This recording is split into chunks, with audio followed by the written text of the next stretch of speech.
Is Canelo Alvarez getting too much backlash? Stay tuned to the world of bloody entertainment as we bring you the latest news from the boxing world. Canelo Alvarez has received mass backlash for his boxing moves, but is it justified? Canelo received criticism over his last fight heading into it and in the aftermath. He faced William Scull for the right to win the IBF Super Middleweight Title, as he chased undisputed at 168 for the second time. The fight did not go down well, as the bout had the lowest punch-out ever recorded on CompuBox. Scull's failure to engage during the fight, while Canelo's struggles to cut the ring off, made it a dull spectacle. Oscar de la Hoya slammed the performance, while Bob Arum referred to Canelo as simply a businessman. Arum on Canelo.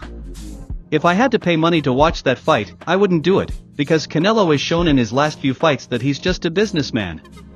He's not in there to entertain the public, he just takes the big check. But if Canelo really fights, because I think it's safe to say Terence always fights, he doesn't know anything else, then it could be a very good, interesting fight. Who is Canelo? What Canelo is going to show up?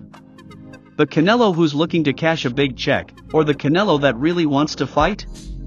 The Canelo we've seen the last 2 years is not only boring, but he doesn't have an incentive to mix it up and entertain people with a good fight, Arum stated. Canelo's 4-fight deal with the Saudis is reportedly worth $400 million. He will face off against Terence Crawford in September, a boxer who is moving up 2 weight classes in a bout where Alvarez is a massive favorite.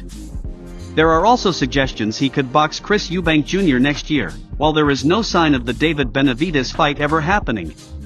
Canelo is a 4-weight world champion, 2-time undisputed champion, who only has 2 losses on his resume. Defeats to Floyd Mayweather and Dimitri Bivol are no shame, given they are considered some of the best fighters ever. However, there is no guarantee that Canelo sees out his 4-fight deal. Eddie Hearn has questioned whether Canelo can overtake Crawford based on the Scull performance. Hearn on Canelo.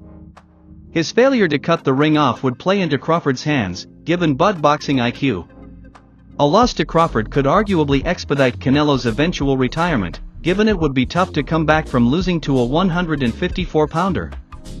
Alvarez may well then explore boxing fights against the likes of Jake Paul, as Hearn questioned if Canelo was still hungry.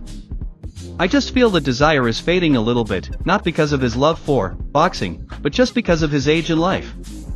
The Crawford fight will definitely get him up for it. I don't think he'd want to lose to Crawford, a much smaller guy, because he's at the end of the road. The fight is so big and the money is so big that he has to take it. I bet he retires after that fight. Why would you carry on? You fight Crawford. Who else is there for Canelo to fight?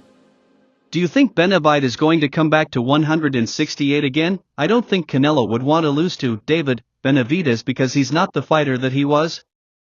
There's a lot of pride for those guys, Hearn stated. And Fighting District subscribe.